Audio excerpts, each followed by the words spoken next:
Hello বন্ধুরা, তোমরা কেমন আছো? আশা করছি সবাই ভালো আছো, সুস্থ আছো। তো আমাদের এখন আমের সময়।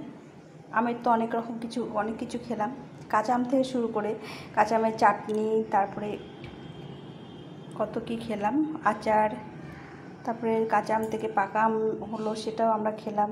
বিভিন্ন রকমের পিঠে টিঠে করে, মাজা করে।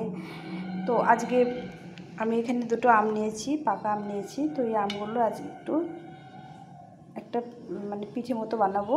ওই কেকও বলতে পারো, পিঠেও বলতে পারো, যাই হোক আমি এটা বানাবো। তার জন্য আমি দুটো আম নিয়েছি, দুটো আম নিব। কটা লাগবে ঠিক বলতে পারছি না।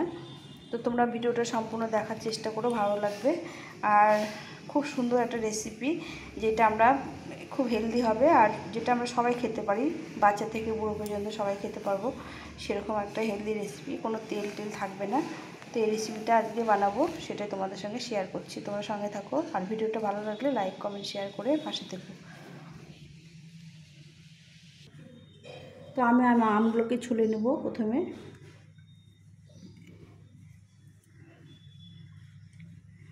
এখানে একটা বোল নিলাম,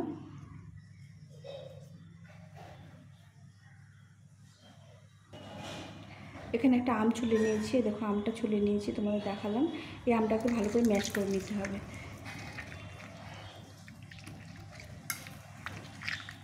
রসটাকে ভালো করে বের করে নিতে হবে। তো আমি এটা মিক্সিং বলে দেবো না, হাতে আমি এটা করে নেব সুন্দরভাবে,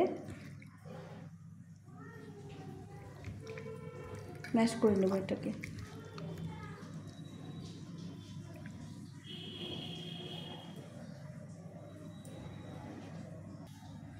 তো আমি এখানে ভালো করে এটাকে ম্যাশ করে নিলাম। আমটাকে সুন্দরভাবে এভাবে ম্যাশ করে নিলাম।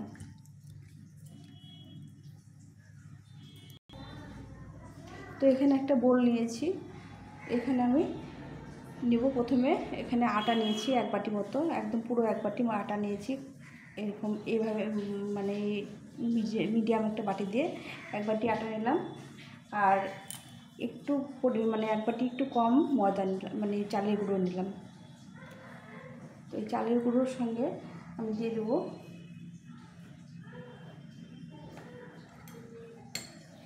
এখানে নিয়েছি কিছুটা গুড় নিয়েছি।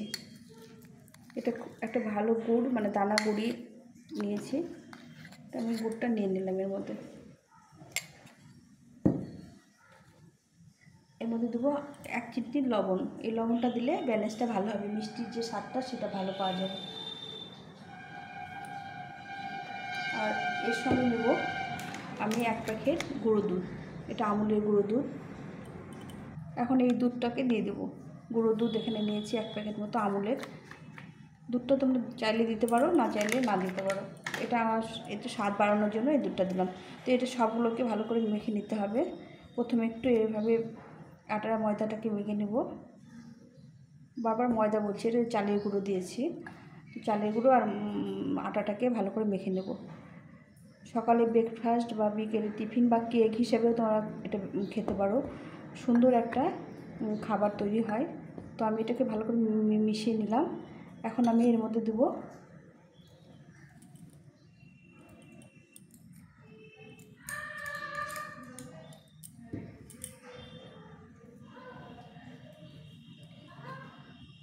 সামান্য একটু খাওয়ার সোডা। এটা হচ্ছে যেটা আর কি খাওয়ার সোডা, সেই সোডাটাকে দিয়ে দিলাম একটু, সামান্য একটু দিয়ে আমি এখন এই আমের পাল্পগুলো করে রেখেছিলাম এটা দিয়ে দেবো। এটা পুরোটা দিয়ে দিলাম। একটা আম দিয়েছি এখানে, পুরো একটা বড় আম দিয়েছি এই 1 বাটি আটা ময়দার মধ্যে দিয়ে। এটাকে ভালো করে মেখে নিতে হবে। আমি হাত দিয়ে এটা মেখে নেব, সুন্দরভাবে মেখে নেব। তো এটাকে ভালো করে মেখে নিয়েছি। এটাকে আমি 10 মিনিটের জন্য রেখে দেবো। হাত দিয়ে আমি মেখে নিলাম, এটা হাত দিয়ে মেখে নিলে বেশি ভালো হয়, আটাটা আর আমের পাল্পটা সুন্দরভাবে মেখে যায়। তো দেখো একটা আম দিয়ে আমি ব্যাটারটা ঠিক এরকম হবে, খুব একদম টাইট হবে না, আবার নরম হবে, লুজও হবে না। এভাবে ব্যাটারটা করে এটা 10 মিনিটের জন্য রেখে দিতে হবে। তো ওইখানে আমি গ্যাসে একটা চাটু বসিয়ে দিয়েছি। এটা রুটি ভাজা তাওয়া বা চাটু, তোমরা এইভাবে চাটুর মতো করলে বেশি ভালো হয়। এখানে আমি একটা কলা পাতা একটু সেঁকে নিয়েছি, যে কালো হয়ে গেছে, একটু হালকা হালকা করে সেঁকে নিয়েছি, এটাকে ভালো করে ধুয়ে নিয়ে সেঁকে নিয়েছি। এখন আমি এই ব্যাটারটা এর মধ্যে দিয়ে দেবো, পুরো ব্যাটারটা এর মধ্যে আমি দিয়ে দেবো।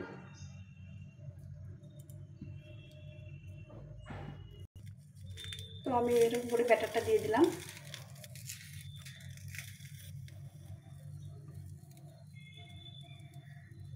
একটু সুন্দর গোল শেপ দিয়ে দিতে হবে যাতে দেখতে ভালো লাগে।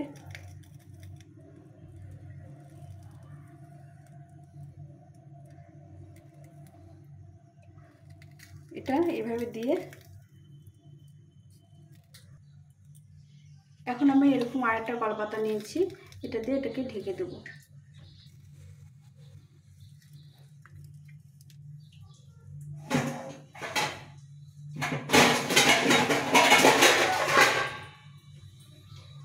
দিয়ে এর উপরে একটা ঢাকা দিয়ে চাপা দিয়ে দেবো। মোটামুটি 10 মিনিট রাখতে হবে এখানে, তারপরে আবার উল্টে পাল্টে ভেজে নিতে হবে। তো 10 মিনিট হয়ে গেছে, এখন আমি এটাকে নামিয়ে নেব একটা প্লেটের মধ্যে। নামিয়ে নিয়ে এটাকে উল্টে পাল্টে আবার উল্টো দিকে দিয়ে দিতে হবে। তো এইভাবে আমি প্লেটের মধ্যে নামিয়ে নিলাম। এখন এটাকে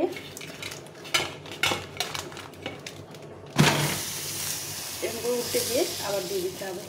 এই এক পাশটা হয়ে গেছে, এখন আমি এটাকে উল্টে দিলাম।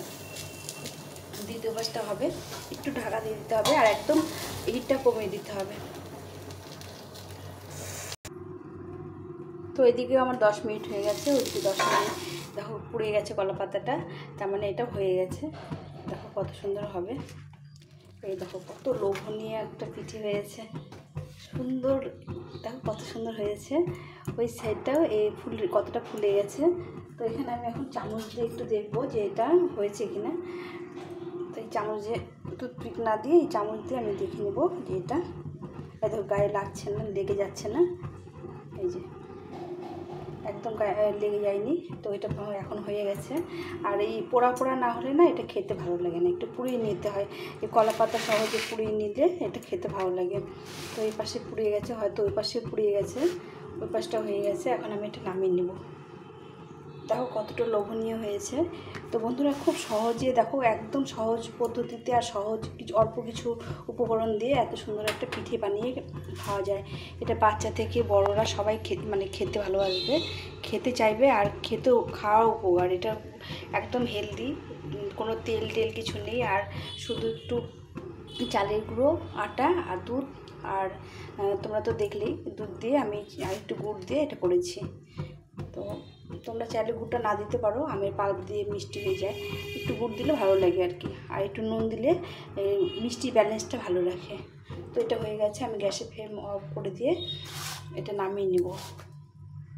তো তোমাদের অপর পিসটাও দেখাবো যে কেমন হয়েছে, ফুলে গেছে, তার মানে দুপাশে হয়ে গেছে। এটাকে নামিয়ে নিতে হবে। তো বন্ধুরা দেখো অপর পাশটাও এতটাই সুন্দর হয়েছে, যতটা সুন্দর ওই পাশে হয়েছে ততটা সুন্দর এই পাশে হয়েছে দেখো। তো এটাকে আমি এখন একটু ঠান্ডা করতে দেবো। তো এটাকে একটু ঠান্ডা করে নিয়েছি, এখন এটাকে কেটে নেব। এভাবে পোড়া পিঠে খেতে ভীষণ ভালো লাগে। আগে মা এরকম করতো, যে কোনো কিছু তালের পোড়া পিঠে, আমের পোড়া পিঠে খেতে ভীষণ ভালো লাগতো। তো আজকে আমি ট্রাই করলাম, দেখো কত সুন্দর হয়েছে, প্রথমেই আমি সাকসেস হয়ে গেছি। তো আর একটু এভাবে আমি একটু বড় করে বানিয়ে নিয়েছি, তোমরা ছোটো ছোটো করে বানাতে পারো। তো এটাকে আমি কেটে নিয়ে তোমাদের দেখাবো কেমন হয়েছে। তো অল্প ঠান্ডা করে নিয়েছি, এখন আমি এটাকে কেটে নেব। এভাবে যে কোনোভাবে তোমরা কেটে নিতে পারো, মানে কিছুটা কেকের মতো হবে, খেতেও খুব ভালো হয়। তো আমি এটাকে কেটে নিচ্ছি। দেখো একটু ঠান্ডা হলে ভালো হবে। একটু নরম আছে, এখন একটু গরম আছে, তো ওই জন্য একটু গরম আছে। তো এটাকে ঠান্ডা করে নিতে হবে, একটু ঠান্ডা করে নিলে খেতেও ভালো লাগবে, আর এটা শক্ত হয়ে যাবে অনেকটা। দেখো আমি এটা কেটে রাখলাম, একটু ঠান্ডা করে দেবো, দিয়ে তারপর এটাকে পরিবেশন করব। এভাবে চারিদিক থেকে কেটে পিস করে রেখে দেবো। তো বন্ধুরা, তোমাদের যদি একটু ভালো লেগে থাকে তাহলে অবশ্যই লাইক, কমেন্ট, শেয়ার করো। আর নতুন বন্ধুরা সাবস্ক্রাইব করে পাশে থেকো। আর এইভাবে তোমরা আমের পোড়া পিঠে, মানে আম কলা পাতার পোড়া পিঠে খেতে পারো বানিয়ে, খুব সুন্দর লাগে খেতে। আমি এর আগে অনেকবার বানিয়েছি, আজকে তোমাদের সঙ্গে শেয়ার করলাম। তো এইভাবে করে কেটে নিতে হবে ভালো করে। একটা তোমাদের দেখাচ্ছি।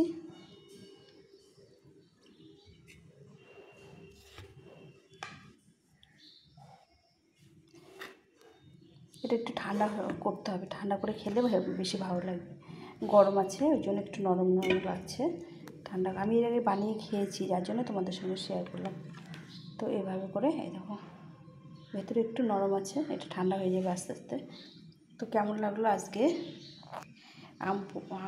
আম কলা পাতা দিয়ে পিঠে বা কেক যাই বলো, খেতে তো খুব লোভনীয় আর খুব অসাধারণ হয়। তোমাদের খাওয়াতে পারছি না।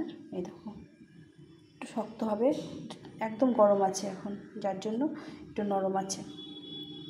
তো বন্ধুরা, এখানে আমি আজকে রাখছি। তোমরা ভালো থেকো, সুস্থ থেকো, টাটা।